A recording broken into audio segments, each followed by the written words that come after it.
કીધું તો અમદાવાદ ને આજે કહું છું કે હાચા રામ જાગી જાય આપણે મંદિરમાં આપણા ગામડાઓમાં જ્યાં મંદિર હોય ત્યાં હાચા રામ જાગે. હાચો રામ જાગ્યો ત્યારે જ કહેવાય કે હું કોઈ દિવસ મારા મોઢેથી પિસ્કારી પાનની માવારી ન મારી શકું, કારણ કે મારા રામની પ્રતિષ્ઠા થઈ ગઈ છે. એટલે આ કણે કણમાં રામ છે, બજારમાં ક્યાંય ન કરી શકું. હાચા રામ ત્યારે જ કહેવાય કે જ્ઞાતિવાદનો કોઈ મેસેજ આવે ગ્રુપમાં કે કોઈ જગ્યાએ સીધો એને ડિલીટ મારીને બ્લોક મારું તો માનો હાચો રામ જાગી ગયો, પ્રતિષ્ઠા થઈ ગઈ છે. એ રામરાજ છે.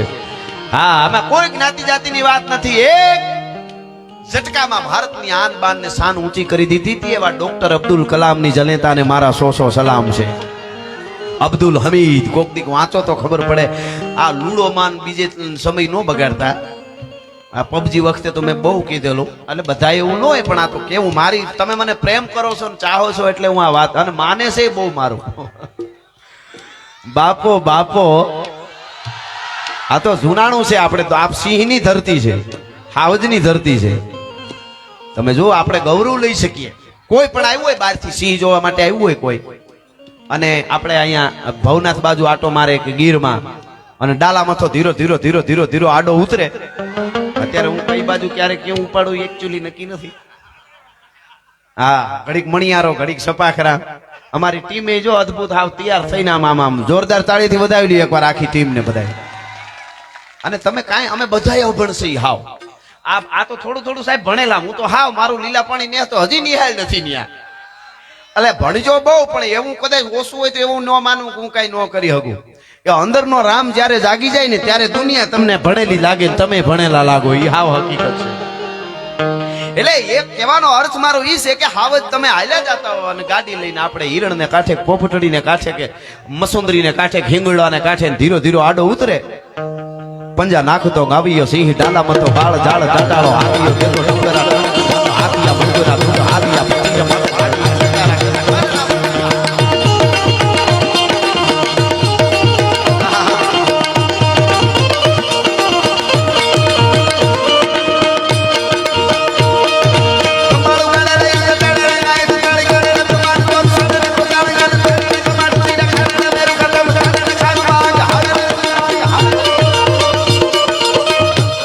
આડો ઉતરે.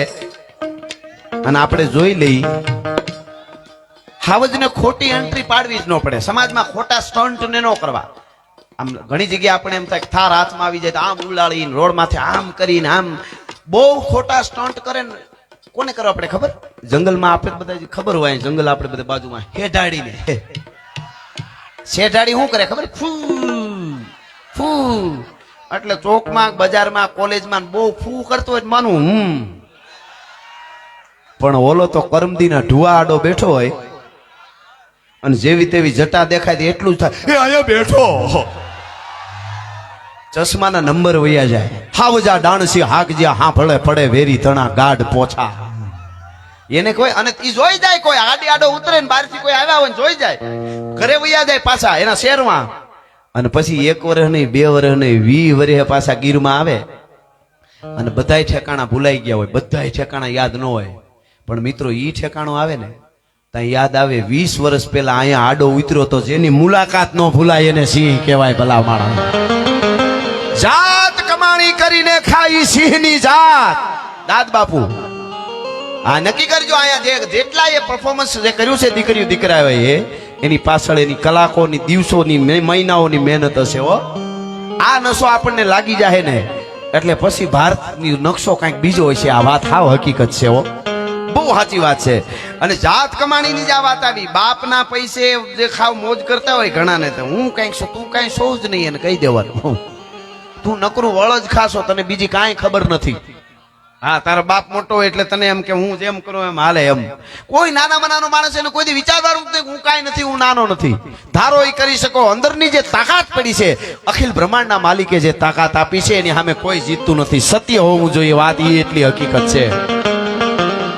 એટલે 2 વાત મને અહીંથી આમ ધક્કા મારે છે એટલે કહી દઉં યુવાનો માટે. જોઈજો આ ભારત વર્ષની ધરતીમાં જે ઘટનાઓ બની છે ને, વર્લ્ડ રેકોર્ડ નોંધાય એવી વિશ્વમાં ક્યાંય નથી બની. હું તમને તારીખ સાથે કહું, 17 નવેમ્બર 1962.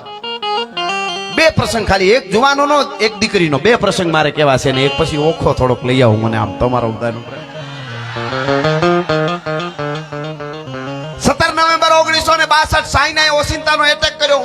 ભારત માથે.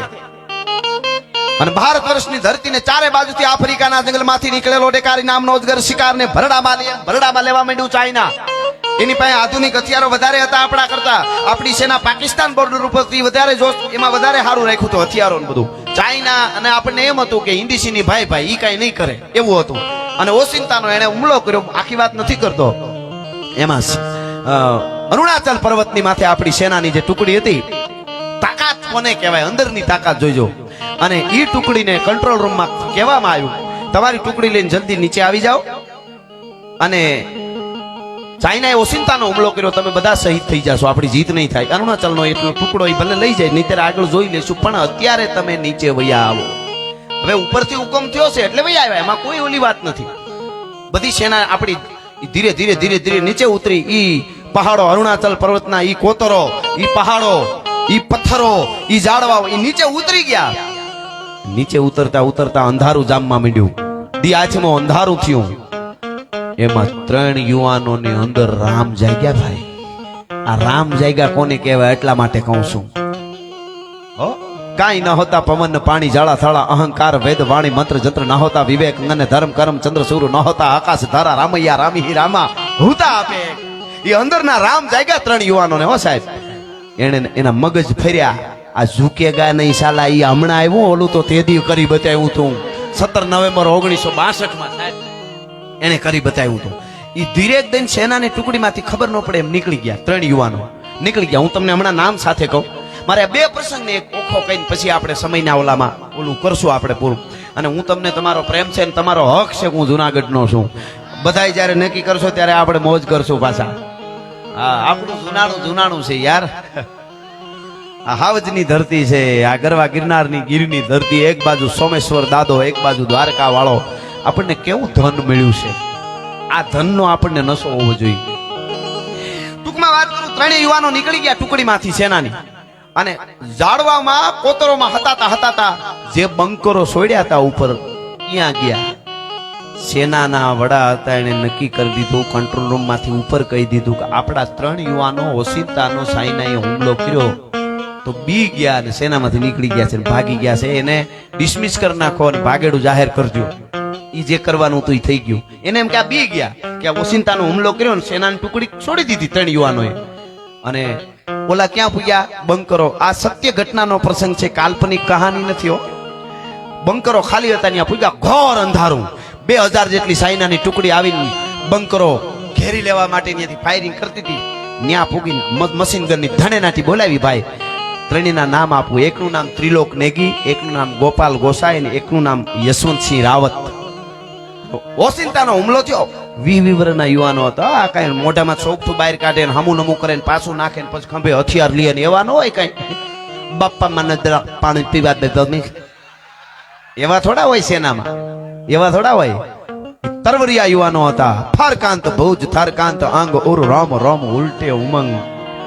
હા, એને તરવારો કે ભાલાના ઘા કબૂલ છે, પણ ટુકડાનો ઘા સહ્યો ન જાય સિંહની જા. એને ઈ યાદ આવ્યું છે દાદ બાપુની કવિતા કે મર્યા પછીનો માલ ઈ તો ગોલણ ગાડા ભરે, પણ જીવતા જેનું બાવડું ન જલાય સિંહની જા. ઈ પૂગી ગયા, ફાયરિંગ કર્યું. ટૂંકમાં વાત કર દો, ત્રિલોક નેગીન ગોપાલ ગોસાઈ શહીદ થઈ ગયા. ઈ જ ઘડીએ ગોળીઓ લાગી ગઈ. બચ્ચો એકલો, જસવંતસિંહ રાવત રાઇફલમેન, 20 વર્ષનો તરવરિયો યુવાન, 21 વર્ષનો, અને ગાંડો થયો ભાઈ. આવ્યો રામ, પ્રતિષ્ઠા થઈ રામની હયામાં. અહીંયા રામ આવ્યો કહેવાય. અને ઈ જે બંકરો હતા ની ખાઈ ગાળેલી હોય બોર્ડર ઉપર, ખેતરવા લાંબી, વળી એક બંકર આવે, વળી ખાઈ હોય. ઈ ખાઈ માંથી મશીન ગનની ધણેનાથી બોલાવે. ચાઇનાના 5-7 સૈનિકો મરી જાય એટલે વાંકો આમ એક ખેતરમાં સેટો વયો જાય. ન્યા શીસુડી વગાડે. રાઇફલમેન હતો, શીસુડી વગાડે તો સાઈના વાળા ધધ ઈ બાજુ ફાયરિંગ કરે તો વાંકો એથી આગળ વયો જાય. ખાઈમાં ન્યા બંકરે જઈને ન્યાની ધણનાટી 5-7 ને ઉલાળે, ન્યા શીસુડી વગાડે. સાઈના વાળાને એમ થઈ ગયું કે ઘણી બધી સેના છુપાયેલી, હતો એકલો. ઘણી વાર આપણને એમ થાય કે હું એકલો શું કરું, એટલે આને યાદ કરી લેજો. હા, 17 નવેમ્બર 1962 આ જસવંતસિંહ રાવતને યાદ કરી લેજો. બહબહાટી મારે ટૂંકમાં તમને કેવું છે ઈ મિત્રો, કેટલો ઈ લડ્યો હોય છે. 5 મિનિટ, 10 મિનિટ, 1 કલાક નહીં, 10 મિનિટ નહીં, 1 કલાક નહીં, 2 કલાક નહીં, 1 દી નહીં, 1 રાત નહીં, 2 દી નહીં, 2 રાત નહીં, 3 દિન 3 રાત 72 કલાક લડીને 1300 સાઈનાવના ગોટા વાળી દીધા હતા ભલાવા સીનાવના. 72 કલાક લડ્યો, રાત ને દિવસ. અરુણાચલ ની જેને કહેવાય બંકરો ની માલિકો કોણ એ કે માં થોડુંક હવે બે પાસ ને મારી નાખું તો એકચ્યુઅલી મારા છોકરા ભણીને નોકરીએ ચડી જાય એવું હતું.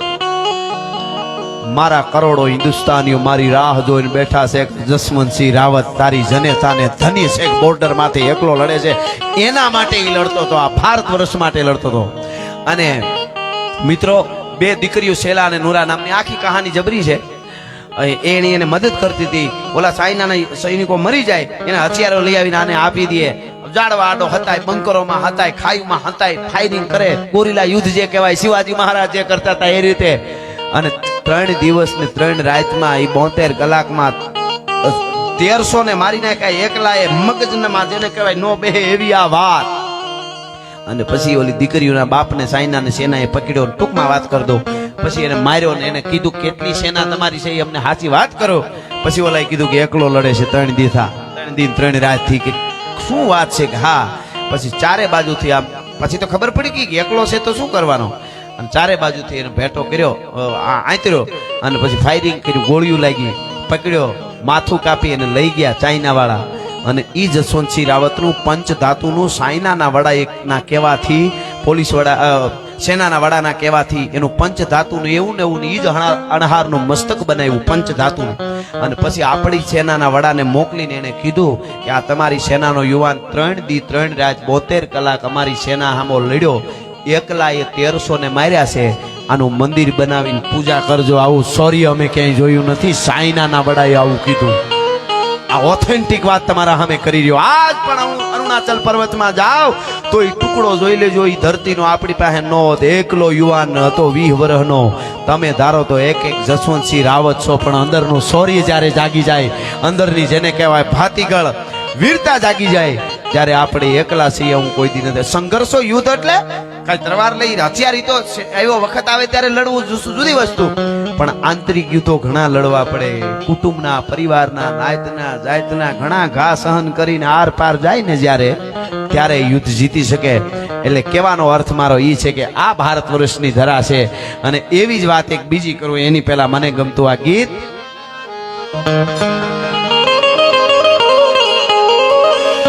અરે ઓખો તો દુનિયાથી નોખો કહેવાય, દ્વારકાના દેવની તો વાત જ નો થાય.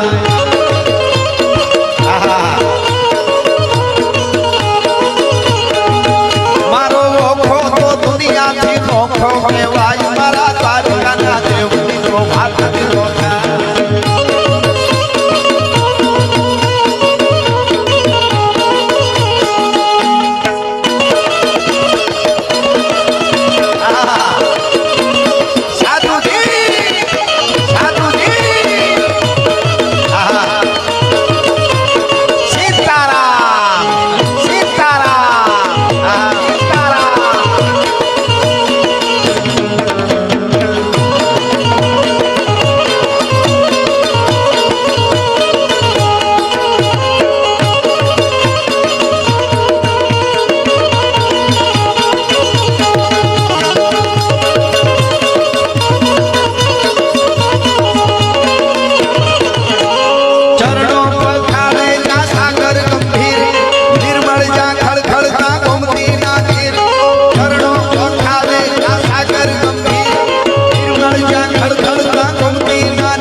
ભગવાન